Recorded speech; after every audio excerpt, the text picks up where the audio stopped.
Edition of the One Hood Power Hour. My name is Kahari Mosley, of course, and I am here with my co-host Miracle Jones and Ryan White. We're really excited to be here tonight. We're going to be featuring an incredible array of women leaders.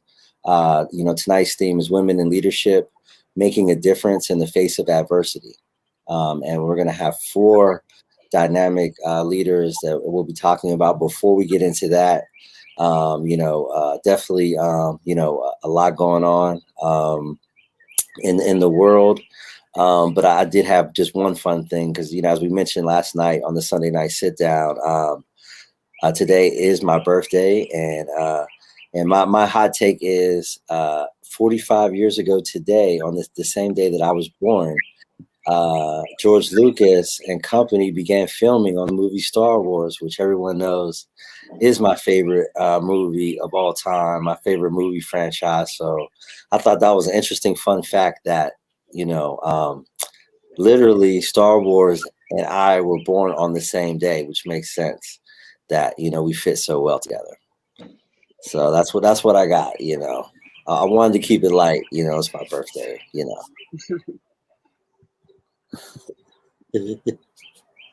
So yes, the whole Star Wars franchise was created just so you could do your show, so you could sign up, so you could wear, your exclusive limited edition Pittsburgh jersey. Like, happy birthday! How's your day been so far? It's been good. It actually just, really just getting a lot of work done. I'm looking forward to having a meal with my family, a little bit later. But yeah, no, just gonna keep it. Obviously, with the pandemic, you gotta keep it chill. So, nothing too crazy. Yeah. So Ryan, what's your hot take for tonight? I wish I had something as optimistic and light as you were keeping it with that. I guess, one thing I can start off with that's, optimistic in some sense, is that I think it was today, but sometime this week, that teachers and staff in Pittsburgh public schools, they were able to get enough of them vaccinated to at least have a lot of the teachers and staff return to the buildings, in advance of some of the students starting to return in the next few weeks. So, kind of nearing the end of the school year anyway, but, it's a good sign that we'll at least be able to get at least some in-person instruction for some of the students that need it most this year. So that's a really good thing, assuming they're able to do it, as safely as possible and everything.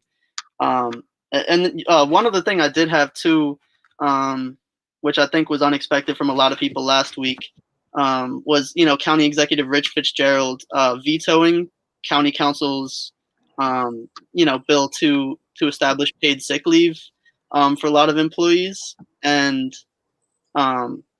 his reason for vetoing, he said he was in support of paid sick leave, but his reason for vetoing is actually legal concerns about, how the bill was proposed and passed and everything like that.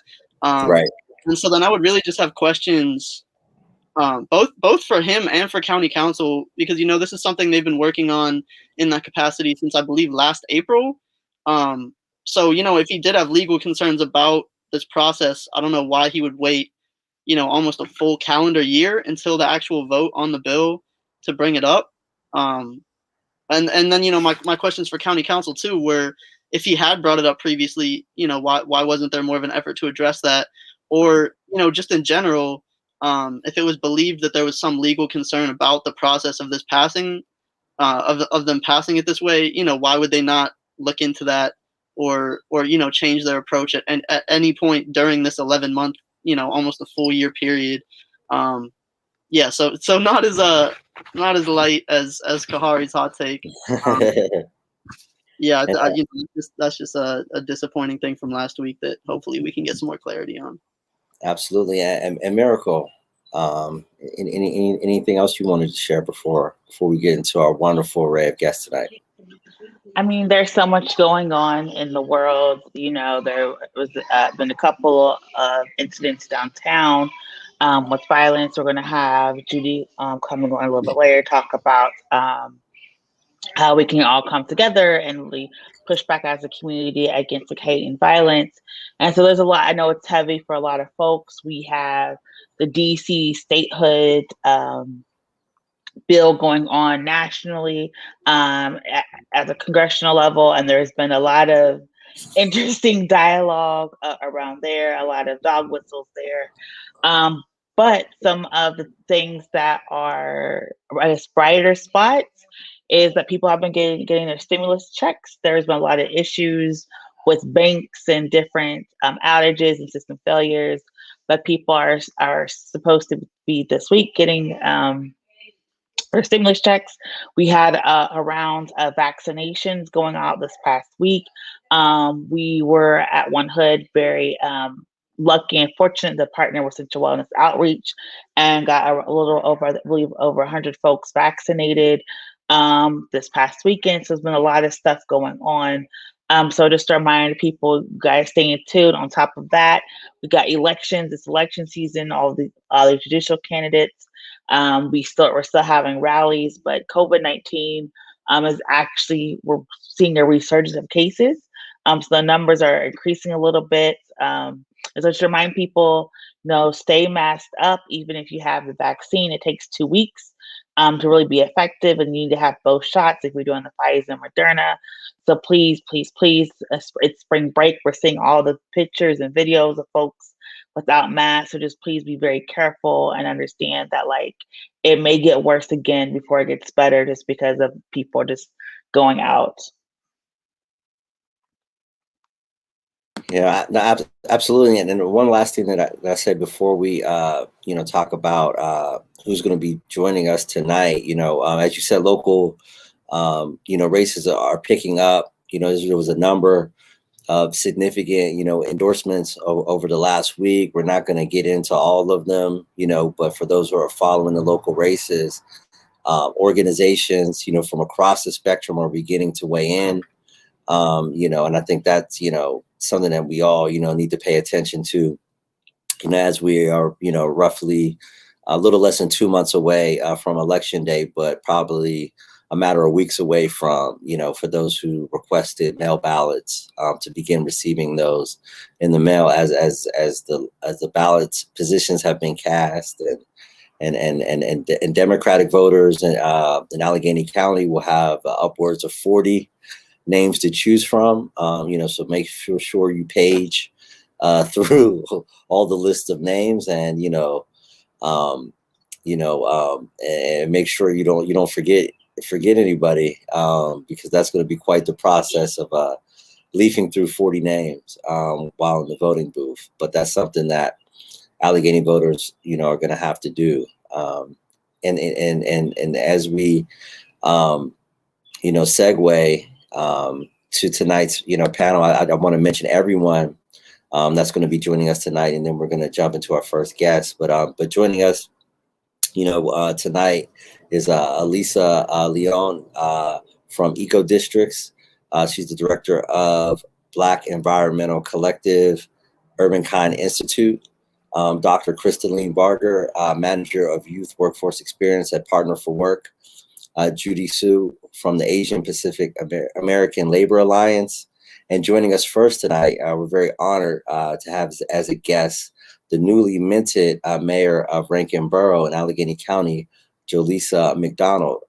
We're very, very excited to join us, who was very, very recently installed as the mayor over in Rankin and Borough. And for those who are joining us, from around the state, Rankin Borough is a community east of the city of Pittsburgh within Allegheny County, a community with a very large African-American population. one of the largest African-American populations of any municipality in Allegheny County. And we are honored to have, again, the newly minted mayor of Rankin Borough, Joelisa McDonald. Thank you for joining us, Mayor. Thank you so much for having me. It's such an honor to be here. Absolutely, absolutely, yeah.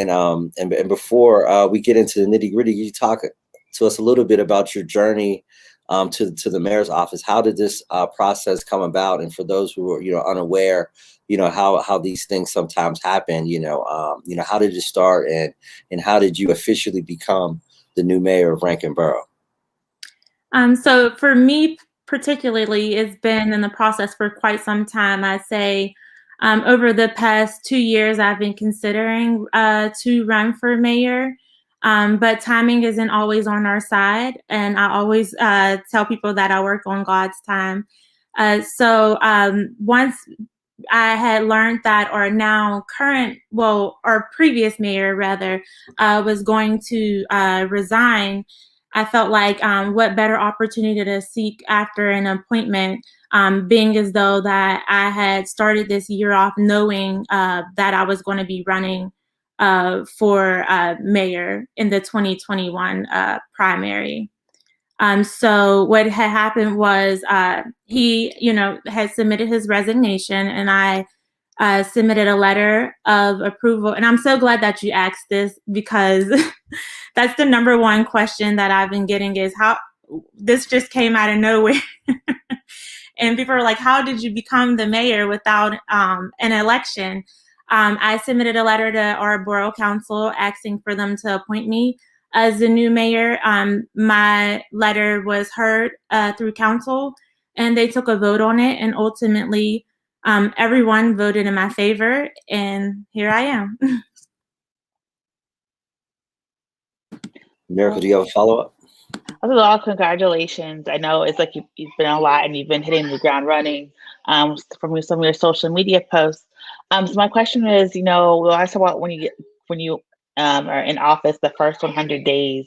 So for you, what are some of the priorities that you have with the administration? And I know people are still getting involved in the running of the borough, but what are some of the priorities and opportunities that you see as the new mayor?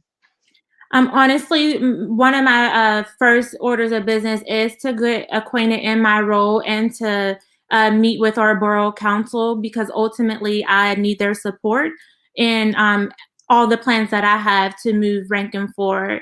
Outside of that, I am head of the police department, so I have met with them and will continue to meet with them to see what ways I can best serve them.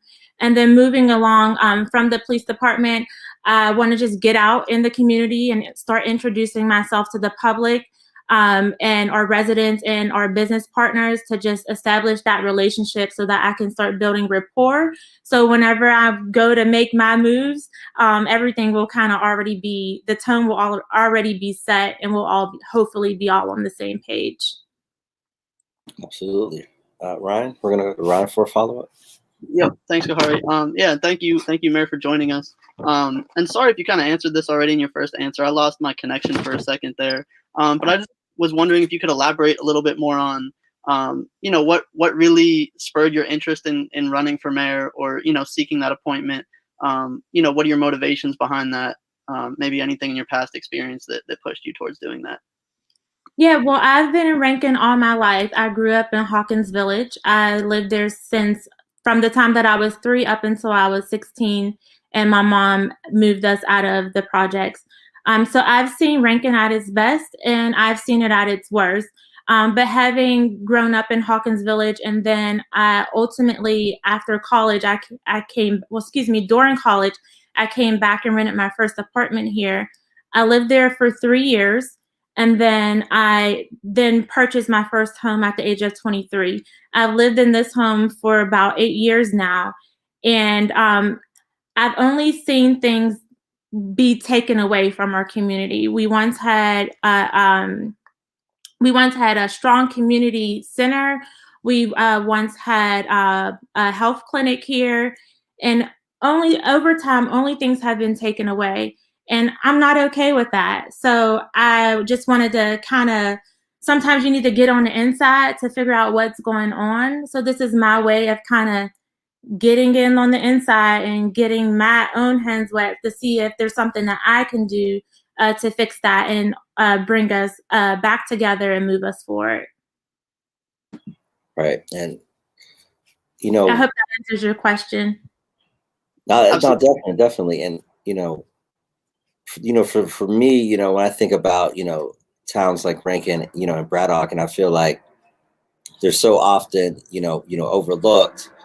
And in many ways, as smaller, cities, face many of the same challenges that a Pittsburgh or Philadelphia or, Harrisburg, Allentown or Bethlehem, may face. Will you, as a mayor who now is going to have to deal with the county, who's now going to have to deal with state lawmakers, that would be the primary kind of avenues in which to bring resources back, into Rankin. What is your message, to them about, what types of priorities they need to have, as county leaders and as state leaders, to support, the Rankins and, and the Aliquippas and the Braddocks and these other, towns that have a lot of great infrastructure, have a lot of great history, but, over the last, like you said, 20, 30 years,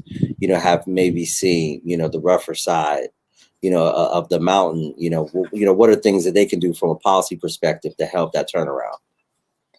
I mean, honestly, we've just been looked over so much. So even just talking about it, just having those conversations is what's going to bring light to what's going on here. We're hoping to get the county support when it comes to redevelopment. Rankin has, and I was going to speak to this a little bit later in our conversation, but Rankin has a lot of land that can be used for economic development. So I hope that we'll have our lawmakers support when it comes to that, and we can all kind of just come together and have those conversations. Right. Miracle, did you have another question? Yeah. So just like following up on some of the things you just brought up, you were talking about like the investment, something like is that more of like a public-private partnership you're looking at? I'm sorry, can you say that one more time? Yes, when you're talking about, you said the land. So are you talking about more about like public-private partnerships? Are you talking about like building more apartments? Is there like a specific vision that you have for the community? At this time, we've been at such a standstill that we're open to really any opportunity. It's almost as if we're just desperate for that opportunity. So if that means bringing on some apartment complexes, some type of residential development, then so be it. We would obviously love some businesses because we have next to none. But it's whatever. The property is there for anyone to kind of take advantage of. We would love to have some developers ultimately, because that would bring jobs back. So our hope is for more so on a business side, but the table is open for whatever. Ryan, do you want to follow up? Yeah, for sure. Yeah, so I just wanted to ask you real quick, for anyone, that may not be as familiar with you or your past work, if you just wanted to talk a little bit at all about, I know you already spoke a lot on your lived experiences in the community, but just, any past work or professional experience you have, or even just like your unique perspective as the first Black female mayor of Rankin, anything like that you can really draw from and you feel like has prepared you for this line of work. Just being in the community, I feel like, is what ultimately prepared me to be in this position. I do a lot of volunteer work. I sit on local boards, and also just my character. I'm a very open-minded individual. I'm compassionate about what I do. I only sign myself up for things that I can fully commit to, and I just have a love for all people. And a lot of people put emphasis on technical skills, but they forget the basis of those. The human needs. So for me, that's what I like to be known for. That's what I like to put out in the atmosphere. It's just, again, just being open-minded and compassionate, and just the love for all people. No one will be left behind here. Thank you for that. Miracle, did you have one final question? Yes, and again, thank you so much for your time. Again, congratulations on your appointment. Like Ryan said, you are the first Black woman to run the city of Rankin. How excited are you to be in this position, and like, what do you look forward to as mayor? Like, what is the one thing that you're looking forward to being able to accomplish during your tenure? I'm really excited. I've obviously never been mayor before. I joke, that's my running joke, because people are like, well, what are you going to do? Or I'm like, well, I've never been mayor before, so I have to figure it out. I plan to, take it, move along as I go along. My appointment, one thing that I just wanted to put out there in closing is, it just shows that women can be in leadership, and that we are moving past skin color being a determining factor in being in leadership role. I hope that I can encourage other young leaders to emerge, and just be the light and the voice for change overall. But I'm definitely excited. I think my community is excited. I hope that they're excited. I also wanted to point out that this was an appointment, so I do still have to run in May's primary in order to keep my seat. But right now, I'll be sitting in the seat until December, and I plan to just, again, build those relationships with our residents, our community partners, our businesses, and our council, and just try to strategize. I like to work on a horizontal scale and see how and what are the best ways that we can bring some light to our community, and that we can move it forward, bring some revenue back. And one good thing is that our crime is down, and I like to give COVID a little bit of credit to that. But yeah, just ultimately just trying to shed some light and just be a positive voice for everyone. Well, thank you so much. And for those who are just joining us, we just had a very in-depth conversation with the newly minted mayor of Rankin Borough in Allegheny County, Pennsylvania, Mayor Joelisa McDonald. Thank you so much for joining us, and we look forward to talking to you very soon and hearing more about your plans and vision and all the wonderful things you'll be doing in Rankin. So thank you for joining us again, Mayor Joelisa McDonald from Rankin Borough. Thank you for having me. Awesome stuff. So I think that just another example of the trend that we've been talking about a lot on the show is more and more African-American women getting involved in civic engagement. As someone who got involved, in politics in my early 20s, who is now in my mid 40s, I've seen the transformation. And it is, definitely a sight for sore eyes, for sure. And definitely look forward to hearing more, about all the wonderful things that will be happening in Rankin, Pennsylvania. So now we're going to go to our next guest, Dr. Crystaline Barger, from who's the manager of youth work experience at A Partner for Work. And we're very, very excited to have her joining us as well. Thank you for joining us. Welcome to the show. Thank you for having me. It's exciting to be here. Absolutely. We're really excited to have you. So I'm going to pass it off to Miracle to ask the first question. Yes. So how our last guest, Mayor Juelisa, was referencing is COVID has had a huge impact on communities. One of the impacts has been around youth development and the job market. And so what are some of the things that Partner for Work is doing, and what are some of the ways that people can get involved in some of your programming? Absolutely. So I just want to give you a little information regarding our Learn and Earn Summer Youth Employment Program. That's the best way that I can answer that question at the current moment, as well as kind of give you a little information about our year-round programming. So our Learn and Earn Summer Youth Employment Program is a youth employment program of the county executive, Richard Fitzgerald, and the mayor of the city of Pittsburgh, William Peduto, that is managed by Partner for Work, the Workforce Development Board for Allegheny County. It is a program for youth between the ages of 14 to 24 who are residents of Allegheny County and the city of Pittsburgh who are of low income. It is a program provided in two components. One is our general program for youth ages 14 to 21 and our corporate internship program for young adults ages 18 to 24. Youth have the opportunity to learn, earn a wage, and be exposed to the world of work and different career paths. And so that's something we do during the summer. Our application just opened last week for our general program.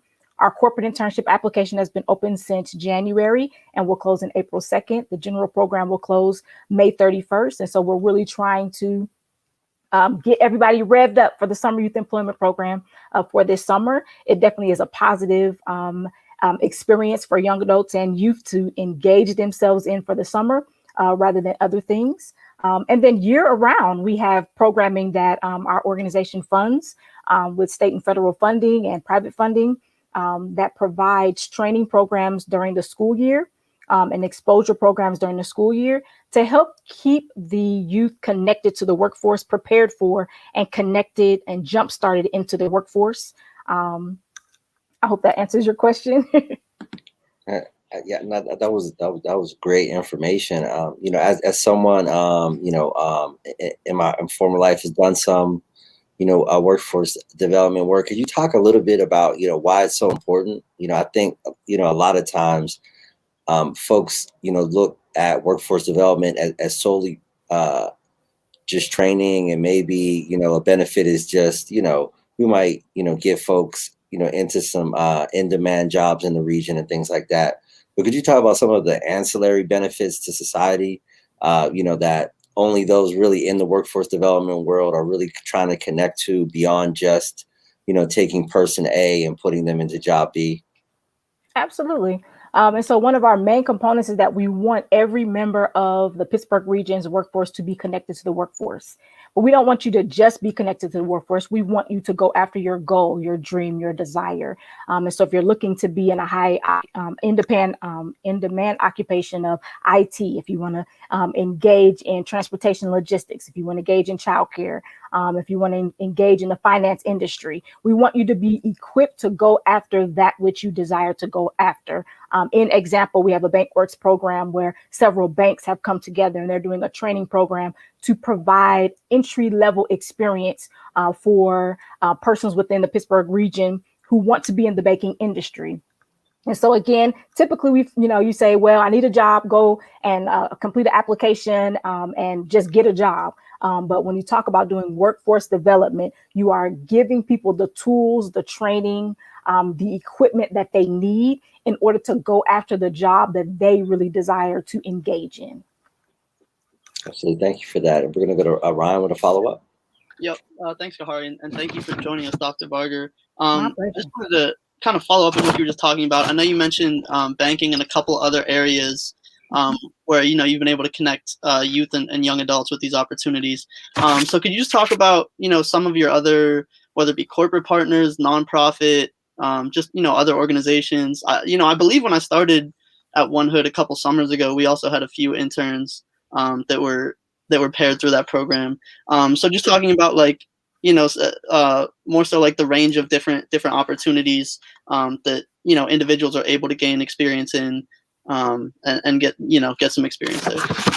Absolutely. So through our Summer Learn and Earn program, we have several partners throughout the Pittsburgh region.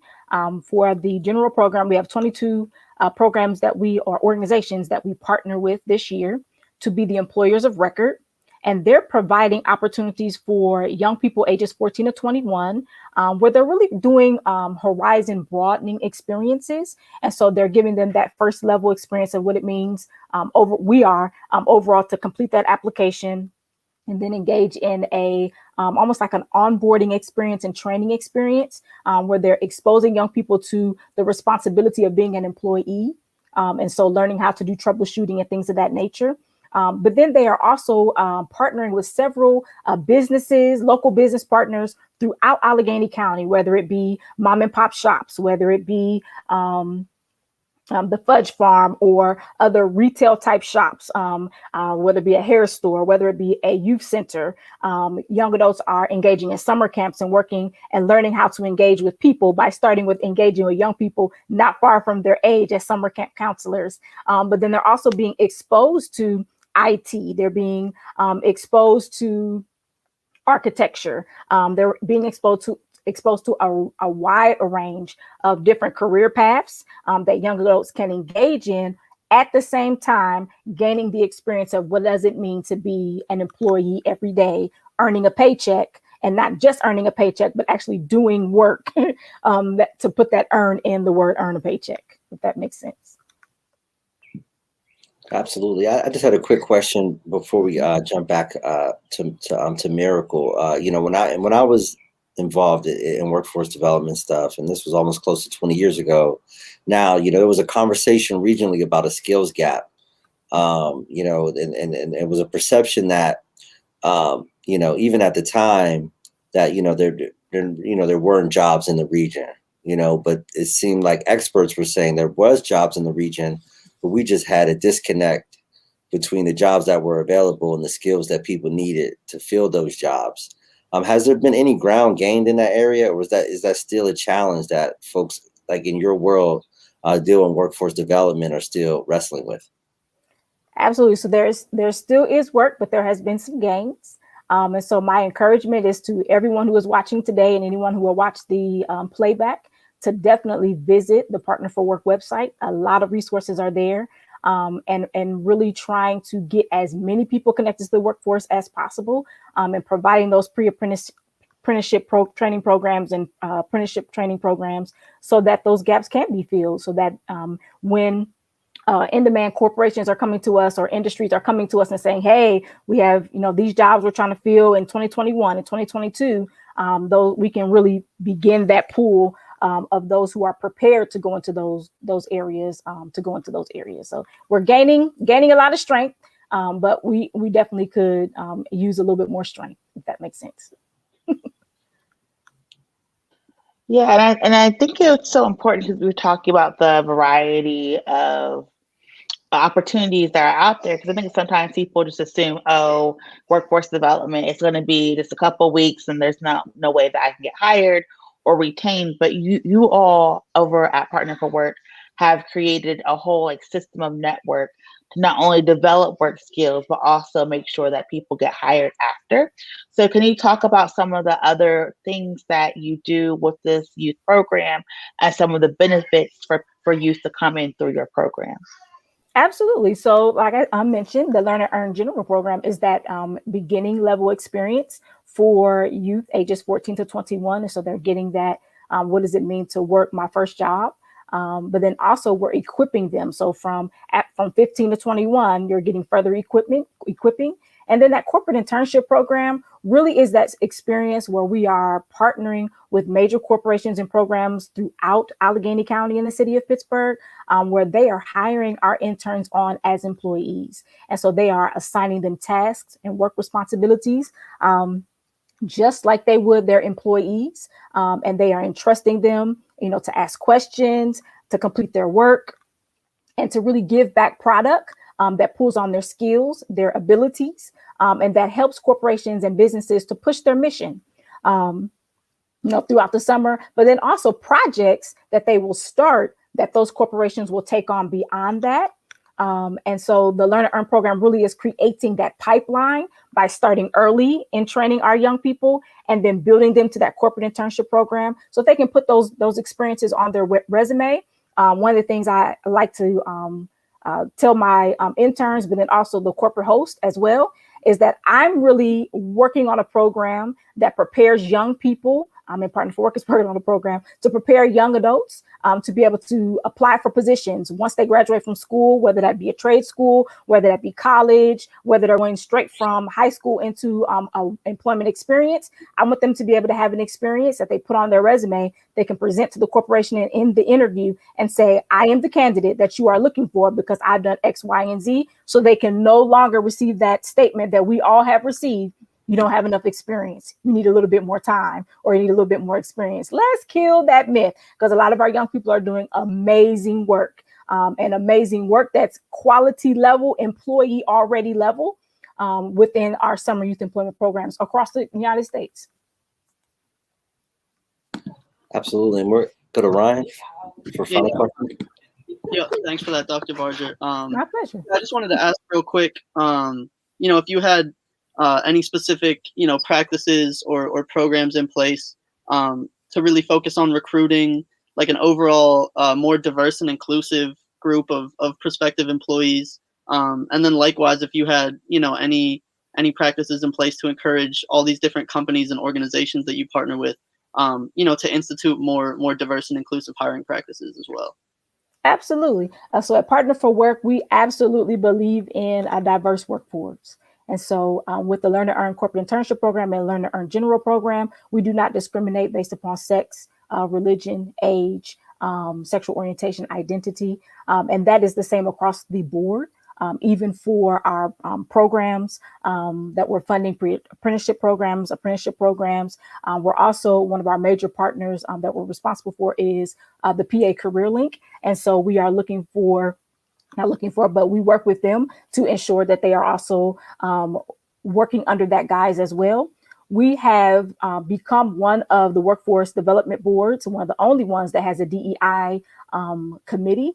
And so we are looking internally first. And we're looking at practices and policies that we have internally that may not fall in line as tightly as we would want them to fall in line. That's not considerate of the differences of who we are as an organization, as employees. But then we're also creating policies and ways of encouraging those who we are partnering with and funding. And extending funding to and procuring and things of that nature to ensure that they are doing the same. And making sure that we're not just looking for people who have college degrees. We're not just looking for people who have a certain skin tone. We're not just looking for people who follow under a traditional mantra, as you will, for employees, but ensuring that every member of the workforce of Allegheny County is connected to the workforce if they want to be connected. Miracle, did you? I look like you were about to jump in. I'm sorry about that. Well, thank you so much. I was like, that's amazing, because most places most people do the reverse. They do DEI stuff when they're hiring, and then they're like, okay, let's look inside after. So I think it's very telling of your organization that you're looking internally and externally at the same time. So thank you for sharing that information. My pleasure. Absolutely. Yeah, and thank you so much for joining us. My pleasure. Really, thank you for having me. I appreciate the conversation. Can you tell the viewers one more time how to get in touch with Partner for Work? Absolutely. So Partner for Work, I'm gonna give you a couple of two websites for workforce overall, for adults, for youth, because we don't just service youth, we service adults as well. I want to direct you to the PA Career Link, number one. Number two, I'd like to direct you to www.partnerforwork.org. That is for Partner for Work, the Workforce Development Board for Allegheny County, City of Pittsburgh. But then I also want to direct you to our Learn and Earn Summer Youth Employment Program. And that website is www.jobs4summer.org. And if you have a question and you want to send a question over to us regarding the Learn to Earn program, definitely send us an email to summer@partnerforwork.org. Okay, summer@partnerforwork.org. Thank you so much. My pleasure. Dr. Barger from Partner for Work, thank you so much for joining us. Looking forward to talking to you soon as we get closer, to summer, and we can do a status check and get an update, and if there's any more word we need to get out before that May 31st deadline. Is that correct? May 31st is the deadline for applications? Yes, young adults, I need you all to apply for internships by April 2nd, but for the general program, May 31st. Absolutely. Absolutely. Thank you so much again for joining us, Dr. Barger from Partner for Work, giving us information about the Learn to Earn program and many other important things we need to know about workforce development here in the greater Pittsburgh area. Yeah. So Miracle, very, very, very important, information, as we, have dealt, with this year-long, pandemic going into the summer. I know there's going to be a lot of interest in keeping young people engaged, and not idle, because we know all of the challenges that come with that, as we, and I'm sure, folks are thinking about, many, many ways to keep the young people, engaged after this year of so much disengagement. Yes, because we're facing, a resource share a skill deficit. So it's very important that we have these programs for our youth, and it's very important that we encourage all of the youth. If you have any young adults, youth in your life, make sure they're applying, because again, these are not just one-off jobs. These are jobs that have the ability to have long-term impact, and so we want to encourage folks to apply for your family, your friends, your coworkers, children, just everyone. Just make sure they're going and applying to make sure that they're able to take advantage of all the opportunities that are out there for the youth. Absolutely. And and our next guest, to move to our next guest, actually Miracle, wanted to set it up for you to make the introduction. And we're going to bring someone on who's going to be talking about an issue that's been on the front of Americans' minds, all over the country, particularly in the wake, of what happened, in Georgia, and obviously, Miracle is a Georgia native. As that incident hit home for all of us, it obviously hits a lot closer, when you're from there. So Miracle, you talk a little bit about, our next guest and, and why you thought it was important, that we hear her story and make sure her voice is heard at a time like this. Yes, and I do want to preference is that we had actually booked this show before the events of the past week, because there had been a lot of different reports of anti-Asian violence going on for the past 6 months, due to a lot of the stereotyping and a lot of the rhetoric coming from various elected officials. And we here at our organizations were fortunate enough to sign on to a letter of support and solidarity, showing that, as communities who are impacted and under-resourced, we stick up for each other and we stand by each other. But there wasn't a lot of traction for that letter. And so that was why we had originally invited Judy to come on, but just to talk about the letter and ways that we could show up. And then Tuesday happened. And so I just wanted to make sure that people understand that we were already building relationships and community, and that's one of the jobs and responsibilities of organizations and nonprofits, is to engage and support each other. And so with that, I would like to bring on Judy to talk a little bit about what's going on, some of the organizing that's been going on since Tuesday, and the event that's coming up this Wednesday. So welcome, Judy. Thank you, Miracle, Ryan, and Kahari, and happy birthday too. And yes, what Miracle just said is true.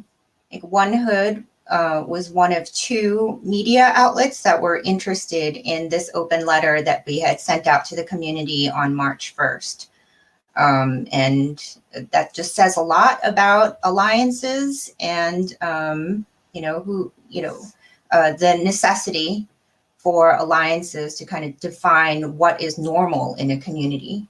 And so what we wanted to do and why we felt like it was a necessity in the first place was because we were seeing, the kinds of anti-Asian racism that have always been there, have been there for a really long time, since the 19th century, as a cornerstone of the larger American system of racism. And that kind of, takes violent turns regularly when there are political and economic crises. We wanted to make sure that in Pittsburgh, we had another definition of what is normal, right? normal acts and ways to think when we're seeing anti-Asian violence and other inequities. And, you know, in the beginning of March, we invited our allies to stand with us and to say that we recognize that this is long-standing, it's systemic, and the way that we're going to tackle this is to understand and recognize that anti-Asian racism is tied to anti-Black racism, anti-Indigenous racism, anti-Latino racism, and we all need to come together and redefine public safety, and we need to reimagine justice from the ground up. So, I mean, from there, you know, we started circulating in the beginning of March, and within 2 days, we had 45 organizations sign on to that, many of which have been with us from the beginning of the founding of our chapter.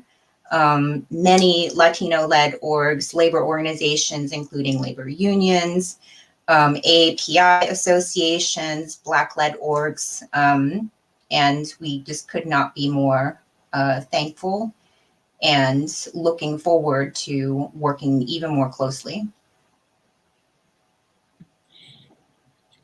Thank you for that. And on our show last night, you know, I you know, just shared some of my thoughts about, you know, the moment, you know, that we're in right now, and one of my hopes was that, you know, it could begin, you know, a larger, you know, conversation, you know, and because much like, you know, in the eastern part of the country, you know, so much of, you know, African American history and African American presence in the eastern part of the United States has been erased, you know, and me and learning more about history, you know, there's so much of that same, you know, phenomena, you know, you know, in the West, and creating this anti-history, you know, of Asians and Asian Americans being in the western part of the United States for decades and decades and decades and decades. And it almost creates, I was talking to one of my Asian American friends, and it also almost creates this false sense of every Asian American, you know, as an immigrant. You know, folks who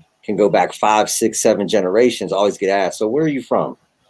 You know, and you might have lived in California since the 1840s, you know, much longer than someone else's, maybe, you know, Irish, you know, immigrant, you know, ancestors came in the 1890s, or Italian in the 1920s, still will look at you, you know, as you know, someone, you know, who, you know, is less American, you know, than they are, you know, just, you know, by virtue of the continent that your ancestors come from. And I never really thought about that until they explained it, you know, how that, you know, can make people think, and how that works.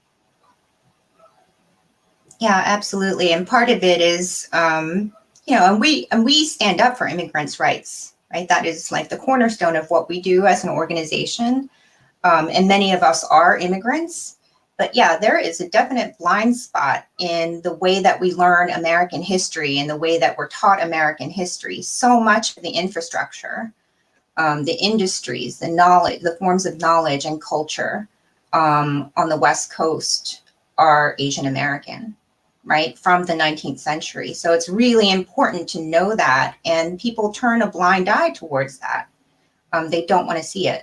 They also don't want to see the history of brutality against Asian Americans, right? So when they turn away and they refuse, and even, you know, from the incidents last week, the Atlanta shootings, people are still in denial that it was a hate crime. So that kind of, you know, very deliberate blindness is very much part of the system of American racism overall. Absolutely. We'll go to Ron for a follow-up. Yeah, you know, thank you both for that point. You know, that's a really important point to make, just in starting off this conversation. I wanted to ask real quick as well. So you cited in that open letter, or in that letter you had, you know, One Hood and a bunch of other organizations signed. You cited a figure from Stop AAPI Hate, that they've, you know, tracked over, I believe it was 2,800 hate incidents in around the last year. You know, and also noted that number in actuality is probably much higher. just from, you know, a lot of those going unreported for a variety of reasons. And you know, even by itself, that's a really large and troubling number. But just to contextualize and emphasize the urgency of this issue, especially over the past year with all the rhetoric around the pandemic, you know, do you have any figures or, you know, percentages of how much that's risen over the past year in comparison to past years? You know, how you know, obviously this is a long-standing problem, but how, you know, especially urgent and widespread this has been as a result of that pandemic rhetoric and other things in the past year. Yeah, right. First of all, it's such a good reminder for me because I have to go back into the letter and revise that figure because they just revised it upwards of 1,000. So it now stands at 3,800 hate incidents that have been self-reported since March 2020. But yeah, it's so hard to tell, you know, data collection and its connection to, you know, trying to make sure that hate crime legislation is backed up and it's being enforced. Data collection is extremely expensive, as is data analysis. So it's really hard to tell like how much has been elevated, but I can say that, you know, since 2020, anti-Asian racism has been elevating in terms of the level of violence. We've been spit on, we've been punched, we've had acid thrown in our faces, set on fire, stabbed, had our faces slashed, and it keeps getting worse, right? So I think, you know, even without the sort of big data collection, we can definitely see just empirically this is getting worse. And until we can define and take a stand and say this is not normal, and it seems crazy to have to say that, right? This is wrong, this is not normal, until that is understood by every American, it's probably not going to get better, which is very scary. Right. Miracle? Yeah. And one of the reasons for the initial letter was to have this community solidarity with this idea that as community members, we keep each other safe. You know, we have to be in relationship with one another to support each other and to prevent things like this from happening. And so there is an event on Wednesday. I don't even call it an event, like a rally, a march on Wednesday. Can you talk a little bit about it? And can you also talk about some of the ways that people have been in solidarity and some of the ways that people need to be in solidarity at this time? Yeah, there's a march that begins with a rally at 4 p.m. at Shenley Park. And we're co-hosting with the East Coast Asian American Student Union, which is the largest student conference in the country. So we're really looking forward to getting some good turnout for that.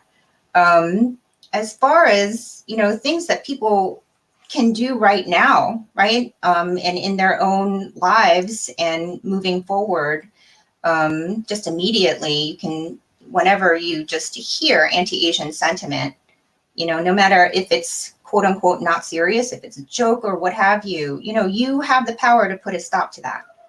If you're silent on it, you're part of the problem, right? So, I mean, that's something everybody can just engage in immediately. The second level is, you know, we really do have to imagine public safety together, right, as a community.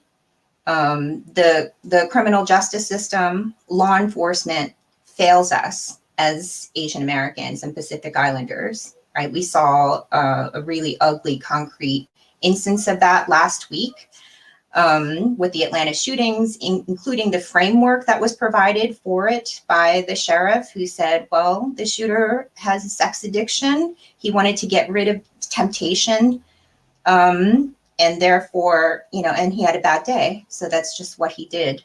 That is definitely part of the problem, right?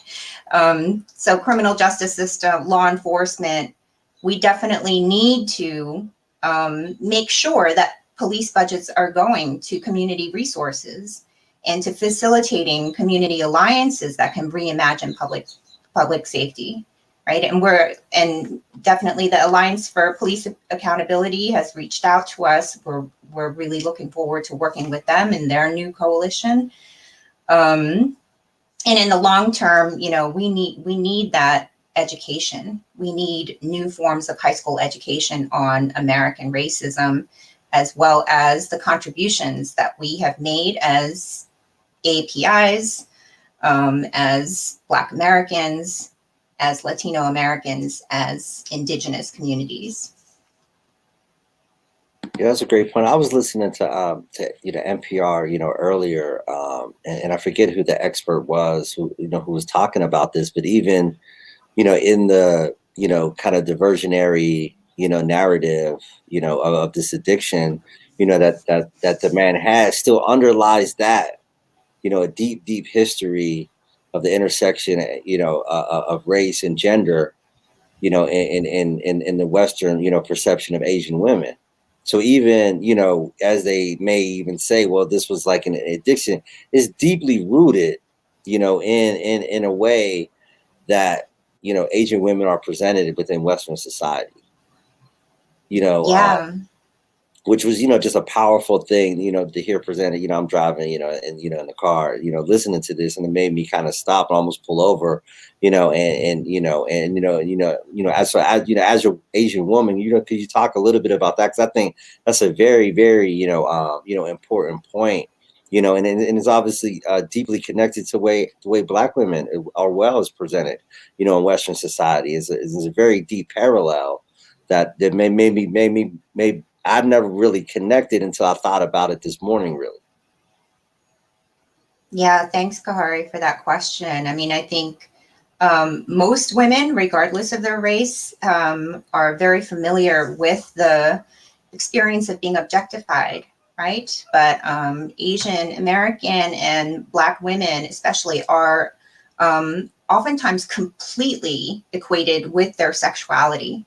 Right. And for Asian American women, too, this kind of colonial history that started in Western Europe and that the United States has definitely inherited. There is a kind of added stereotype of submissiveness and meekness. So that makes us really terribly vulnerable because many people think that we are not only equated with our sexuality, but that we are available sexually, right? And so that was kind of borne out last week in the Atlanta shootings, right? And the narrative around that. Why are we a temptation? And why are we oftentimes, just to take an example, I've been my entire adult life, when I go to bars and restaurants, right, there's this like very specific way of being hit on. And then when that person is rejected, or I turn away simply without talking to them, it can go from baby to a racial slur within the space of a minute, right? So, I mean, that kind of way of thinking about ownership, possessiveness of Asian women's bodies is historical and it's vicious. Right, and we'll go to Ryan for a follow-up, but like the point that you're making is the same point that that the guest who was on NPR this morning, I wish I remembered the name, and she was saying the same thing. It's just things I never think about, right? I just never think about, like, literally, and she was saying the same way. It's like a certain thing. A lot of times, it's a former military, that spent time at American bases. In the Asian Pacific, and it's like this really just creepy kind of line of questioning, in this expectation, and then it's just things I just never thought about before, but it really blew me away, just hearing this kind of testimony, from and she was just saying it's just universal, with Asian women in Western society. It's just something that's going to happen. Like someone's going to come at you really sideways out of their neck for something really inappropriate.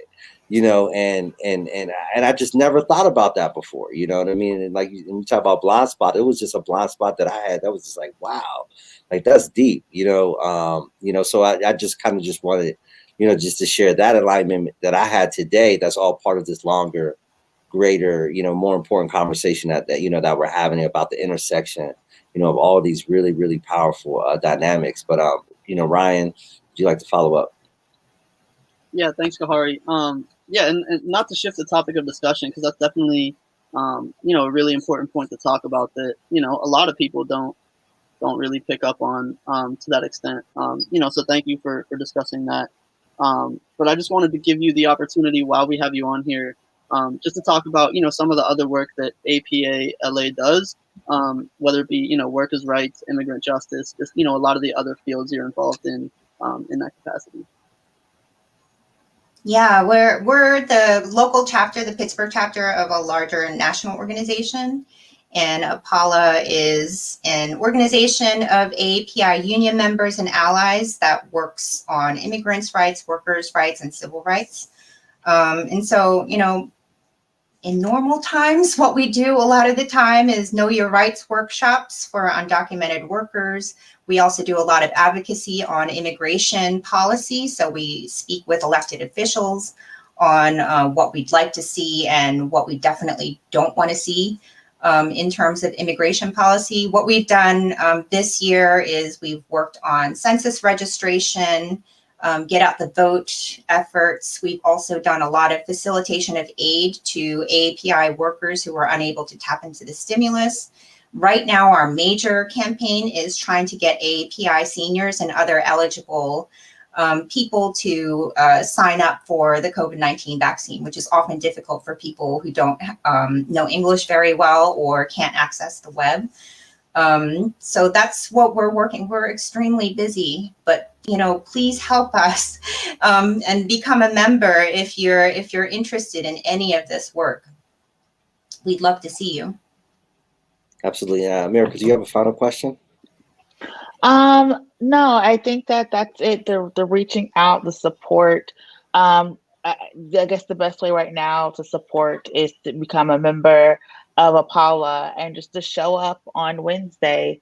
It's like very important. And again, we're having like a lot of these rough conversations. It's been like a rough year, and I think that the silver lining of all the negativity of the past like year and a half is that we've been forced to kind of have this reconciliation moment, and hopefully it creates a just society where we don't have to have these experiences, and where we understand fully people's humanity and have the opportunities to learn each other's histories, because obviously we can't keep going on the way that way it has been. So I do thank you so much, Judy, for coming, for reaching out. I do hope now you get a lot more support, a lot more coverage, and a lot more people participating, because it was a shame that people did not reach out to you before Tuesday, and I hope that is changing. Yes, thank you all. Thank you, One Hood. Yeah, thank you so much for joining us. Thank you. Yeah, thank you. Yeah, so like I said, this morning, listening to NPR and in these conversations, I just feel like it's so important, particularly when we deal, with the intersection, of race, and gender, and you have these tough conversations, but we're willing to, put it on the table, particularly like I said, as a man, it's like this stuff that I just don't think about, and just over time, how demeaning and dehumanizing that is on a daily basis, to constantly be approached, from a perspective that strips away, 99% of your humanity and reduces you to a caricature. And obviously, we understand that, but it's just, it's from a different perspective. It's just something that I can understand, but never thought of. But it really hit me, you know what I mean? In a way, because it's like, man, that's deep. You know what I mean? That's just deep. And obviously there's things about, stories that we can tell about our experiences and microaggressions and outright discrimination that blows people away, the same way. But again, that's why we got to have these conversations, because oftentimes you think, well, it's just us that are, dealing with these microaggressions or dealing with these things, but there's really a whole range, across the spectrum that are dealing with discrimination and racism and sexism and homophobia and transphobia and stuff like that. And it's really hard to see until you unwrap that layer and get out of your own silo and your own box, and see the humanity, in someone else. Yeah, I think people often forget when we talk about white supremacy, imperialism and colonialism is a part of that. And so a lot of the ways that, toxic masculinity treats women is now globalized because we do have a military base on every continent, right?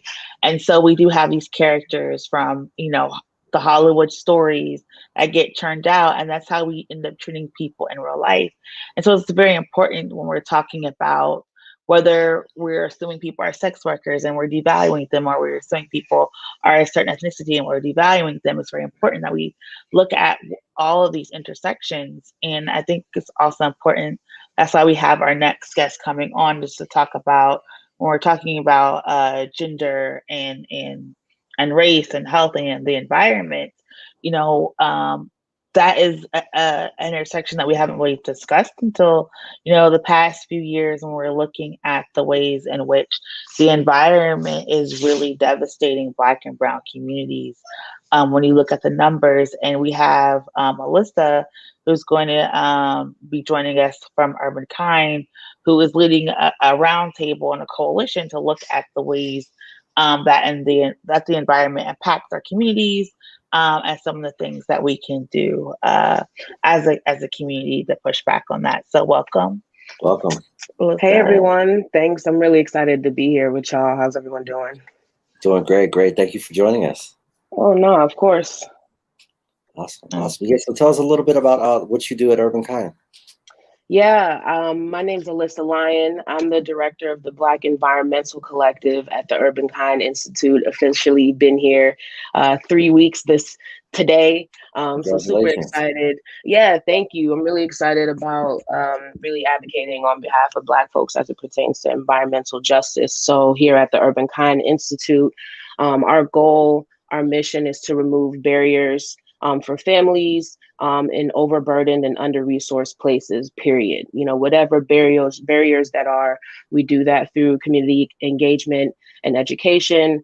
We do that through applied research, and we do that through programming as well. And one of the programs that we do that through is my program, which is the Black Environmental Collective, which we advance objectives of a priority-driven network that seeks to equip Black people with the tools to act and understand health threats and hazards to their food, safety, their place, the climate, environment. Basically, how do we put Black people's priorities around environmental justice in the forefront and really start to talk about what affects Black people the most? That's what the collective is here for. Absolutely. I just have one quick follow-up question, and then we'll jump to Miracle and then Ryan.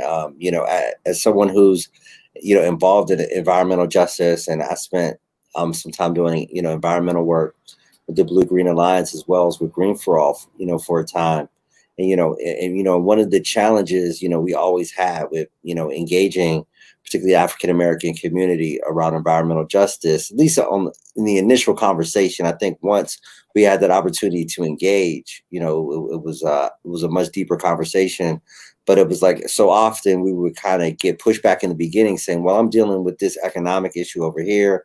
I'm dealing with this public safety issue over here. I'm dealing with this other issue over here. I really don't have time for like the panda bears, and and the fishes in the Amazon River, and not directly connecting conditions, that public safety issue or that economic issue actually is directly tied, to that EJ issue. So how do you, tackle with that? And, what's your message to folks that don't necessarily see the direct connection with the challenges they're facing immediately and environmental justice and how that's a part of it? Yeah, I'm so glad you brought that up. And look, let me tell you, the balding eagles and the polar bears and the dying crocodiles, those things are all very important to the world ecosystem. But I think the problem that we're having with marginalized groups, especially Black folks, especially people who are in poverty or people who are experiencing the under-resourced side of just kind of healthy living, it's not connected to day-to-day. And I have to tell you that the environmental justice movement has been hijacked by this sustainability thing. Environmental justice is a civil rights issue, period. It has been since the beginning of time. Black people in this country, since we were brought here, have been experiencing and have been victims of horrific environmental places, from being on slave ships to being in slavery to Jim Crow to living in spaces that don't even have green spaces, that don't even have a park. And so what we have to stop doing is acting as though climate change is happening around us and start acting like it's happening to us. I do live in Braddock. Y'all mentioned Braddock, and shout out to Mayor Joelisa, who's the mayor of Rankin, which is right around the corner from here. But my fiance and I, we made a conscious decision to buy a house in a Black community, and that house is down the street from a plant. My allergies have gotten worse. It's difficult to breathe. We can smell rotten eggs in the air.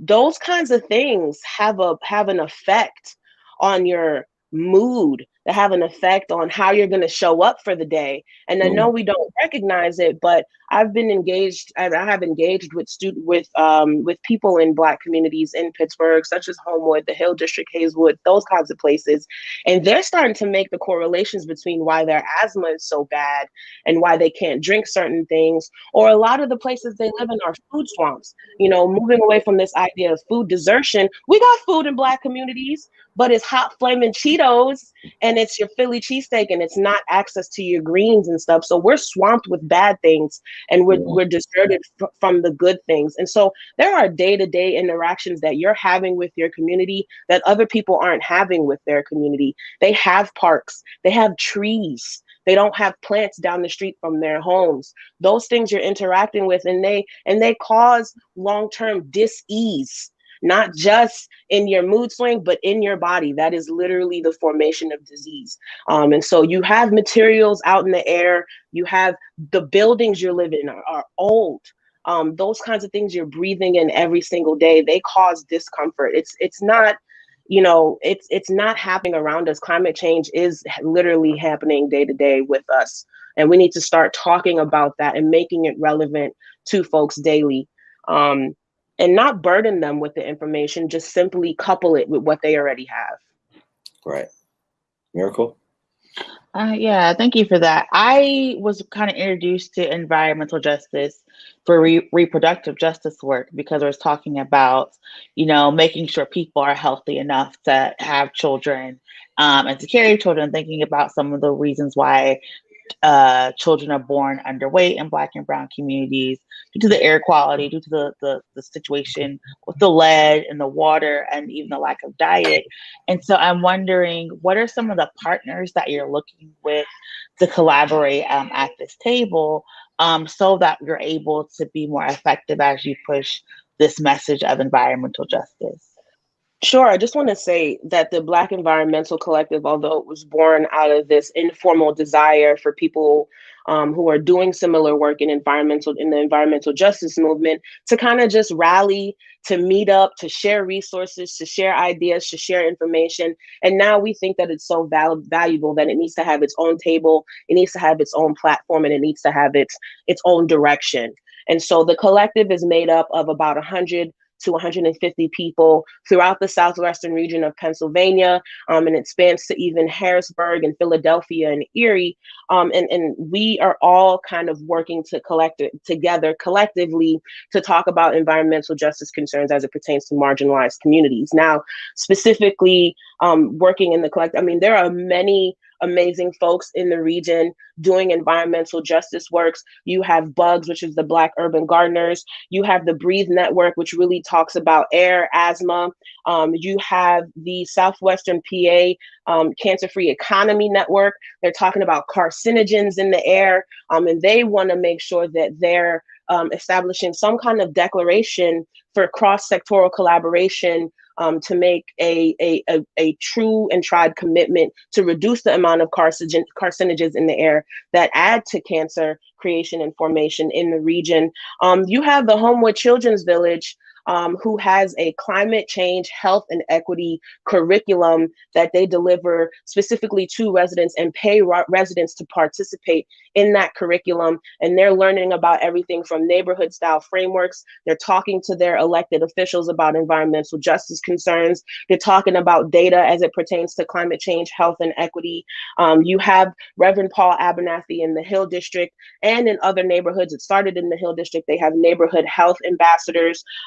One thing that was born out of the COVID crisis was the Black Equity Coalition. Amazing people and amazing experts from the region coming together to talk about COVID in Black communities, to talk about how they're bringing resources there. They recently came together and did a whole bunch of a big vaccination kind of drive and push in these communities that they care about. I mean, there are so many people out there working on environmental justice for these marginalized communities. I suggest you get involved with the Black Environmental Collective, because if you want to talk to those folks, I'm sure we'll have a connection to those folks as well. So many folks out there. One PA, want to shout them out as well, doing amazing work as well. Thank you for that. We're going to go to Ryan for a follow-up. Yeah, thank you for that. Yeah, and thank you for joining us as well, Alyssa. So I just wanted to talk about, so obviously you're a Black collective working in this space of environmental work, which traditionally and to a pretty solid extent still to this day is a space that's been pretty heavily dominated by a lot of white voices, a lot of white-led organizations, and the concerns of Black communities, which are often most severely impacted by these environmental concerns, are kind of underrepresented in those discussions. So as a Black collective operating in this space, just really what are you doing, or how are you finding yourselves able to really focus on amplifying and centering these Black voices and the concerns of Black and other communities of color that are most heavily impacted by these issues a lot of the time, but at the same time have often been underrepresented in these discussions. Yeah, that Ryan, and thanks for, it's nice to meet and thanks to be here. But that's the thing we're trying to figure out, right? Hopefully within the next year, we can sit down and really talk about strategic planning for the collective and what are the pillars that are going to hold up the collective and how are we going to push our mission forward. And so hopefully we can create a resource of like a pipeline for education for these communities. There's a large gap in environmental justice and sustainability education in these communities. As they're heading into comprehensive neighborhood planning, we're using language and lingo like the UN SDGs and EcoDistricts, and we have to talk to our residents first about this language before they can partake. How do we advocate for the reallocation of resources? So I think the goal for the collective is to become this super desirable and this super necessary kind of collective of people who are establishing Black priorities of environmental justice as the first priority for them, and really ingraining it and integrating it into their programming. We also have, let's be honest, there are communities, like you said, Ryan, that are really white. We're getting ready potentially to work in Penn Trafford, right? Super white area, but they came to us to talk about diversity, equity, inclusion, and environmental justice work. We also have workshops where we can talk about how can you be culturally relevant when you're trying to do this work. A lot of folks in environmental justice, community development in general, we think we're going in to be well-intended and heal, and we're actually causing harm. So we really do talk to our allies. We really do talk to folks around cultural relevancy as well. And so, how do we advocate? How do we educate? How do we help reallocate? How do we convene? And how do we become so necessary that when people ask to be involved in these Black priorities, we can say, hey, you have to be uncomfortable to show up in a space that's authentic to Black folks. So our job really here is to teach and really kind of be the it place for Black priorities. We don't know how we're going to do that yet. And hopefully in our strategic plan, we could figure it out. But I'm certain that we have the advocates. I'm certain we have the partners. And I'm certain we have the passion to kind of push that forward. So right now, like I said, it's been informal convenings, but we're looking to add to that. And so that's my 1-year vision for next year. So we'll get there, and I can report back to y'all as soon as that comes to fruition. Absolutely. And from your perspective, and maybe this might be part of, that process that you're about to, undertake, but is there any particular like public policy, issues or public policy solutions even that you see that if implemented, like if you could wave your magic wand, that you would like to see addressed, for the Pittsburgh region, particularly around environmental justice? I've had a lot of questions. I've never really thought about what that would look like. The one thing that it's always tripped me up are outdated policies and the enforcement of enforcement of policies. I don't think a lot of these things are going to change until we start enforcing policies that are just and equitable for groups, in my case, especially Black folks. We can't keep giving passes to bad landlords or whoever, bad business owners or whomever comes into our neighborhoods. And I would rather want to just see a more robust engagement of residents and people who are experts of the places in which they live, and those actually being incorporated and used and followed through on. I would first and foremost want y'all to listen to Black folks. We most of the time are not wrong. So I like to believe that we are the experts of where we live. I'd like to believe that we know what's best for ourselves. And so if you start taking some of those things that we're saying and literally just plopping it into our policy, for example, racism as a public health crisis took way too long for us to get to that point. And as the speaker before us that came on, America, we have to get to the root of white supremacy and white terrorism before we can stop any kind of other marginalized hate. So we need to start enforcing that with just and equitable policies and practices, and really start walking the walk. That's what I want to see. No more lip service. If you want me to keep it 100 with you. Absolutely. Now we appreciate that. We love that. In our last few minutes, Miracle, do you have anything? Any more questions or anything? Yeah. One, yes. Talk to Black people, ask Black people, pay Black people, promote Black people, all of that. So I'm very excited about what you have coming up. And you talked a little bit about what your goals are for the first year. Same question I'm gonna ask the mayor. This first 100 days, what does it look like for you? And how can people get in contact with you to join this collective? Yeah, first 100 days, I'm doing a lot of listening, a lot of hanging out with my staff, as you guys can imagine. Interacting with his staff virtually and a new team is going to be difficult, but hopefully we'll see each other in about a month or so. We are having a Black environmental convening in late April. So please look out for a date for that as well. And we'll be convening right now, subsequently after that, bi-monthly. So the next meeting will be in June. And then hopefully we'll get together with our advisory board and start strategic planning. So we will be public facing as we're doing work on the back end. And the same time, you can also check out UrbanKind Institute's website for all the programming that they have going on. We have a great equitable, just Greater Pittsburgh platform. We have young Black futures that we have programming there. So check out the Black Environmental Collective, check out the UrbanKind Institute. We're doing amazing things.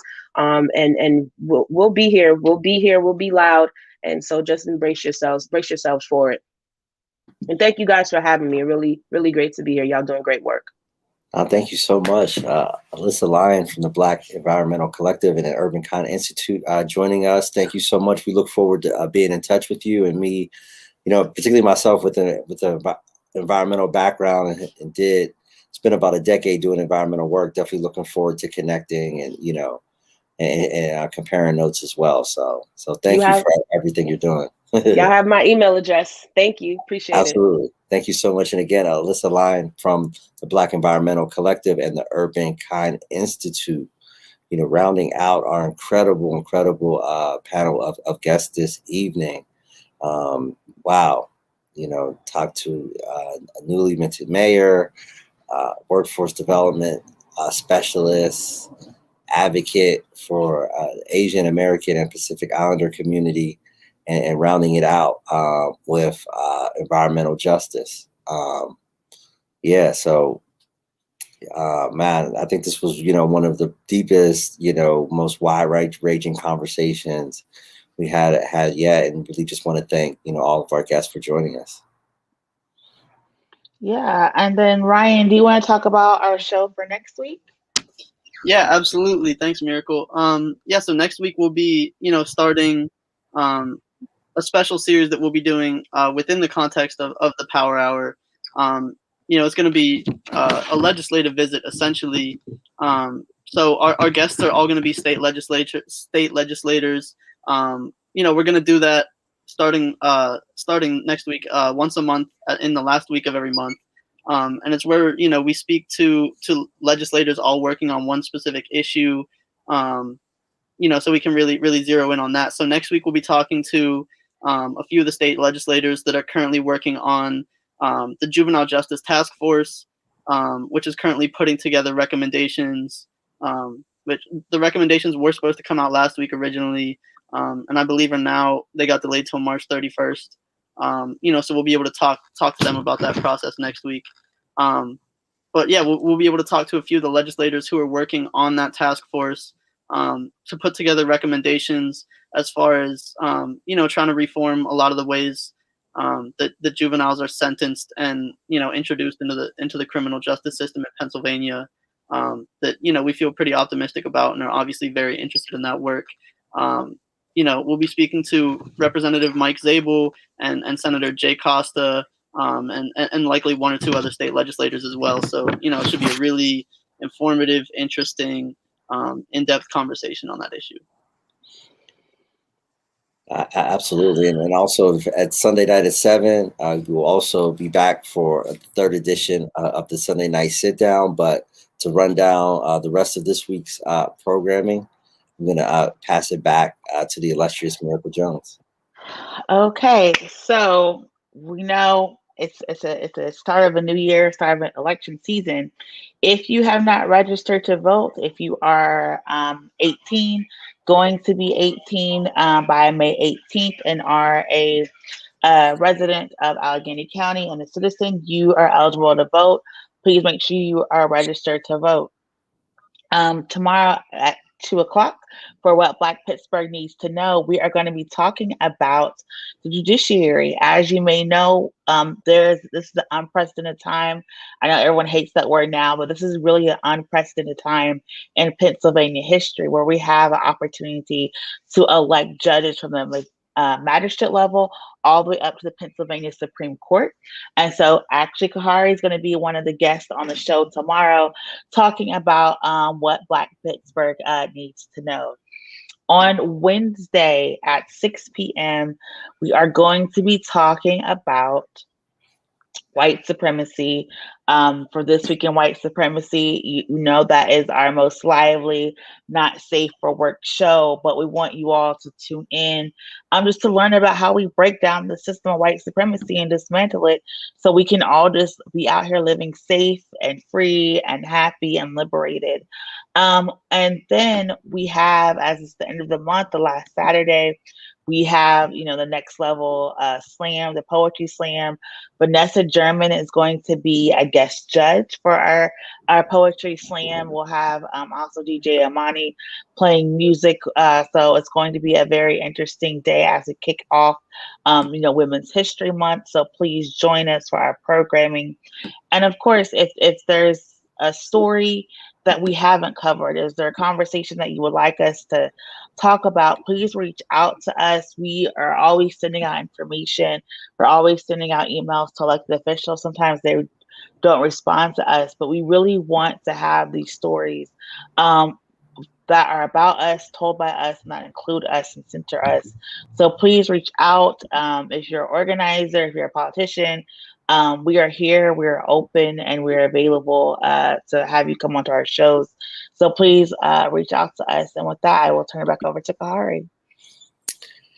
Thank you so much for that, Miracle. Again, and I guess for those who are so inclined can join us tomorrow on what Black Pittsburgh needs to know. I will be sharing a lot of information about the various judicial seats, as well as the numerous referenda that are going to be on the ballot as well. So be sure to check that out. And be sure to check us out Sunday night at 7 for the next Sunday night sit down. Look for an announcement about that in the next day or two. And join us next Monday again for our first monthly legislative legislative town hall with State Representative Mike Zabel and the Democratic leader of the Pennsylvania Senate, Allegheny County's Jay Costa. So until then, stay engaged, stay involved, and most importantly, continue to stay safe. You know, as we continue to see the light at the end of the tunnel, I know folks are getting vaccinations and stuff like that. And in coming weeks, I'll share my own vaccination story, but I did get my second Moderna shot last Wednesday. But, you know, even though, you know, a lot of us are getting our first shots, our second shots, or our Johnson & Johnson shots, you know, we still can't, you know, be out here wilding yet. There will be a time when we're allowed to wild out, and that'll come in the near future. And we will wait till that time to appropriate wild out as my dog starts to wild out right now. But thank you again, everybody, for joining us, and I'll see you next Monday. Good night.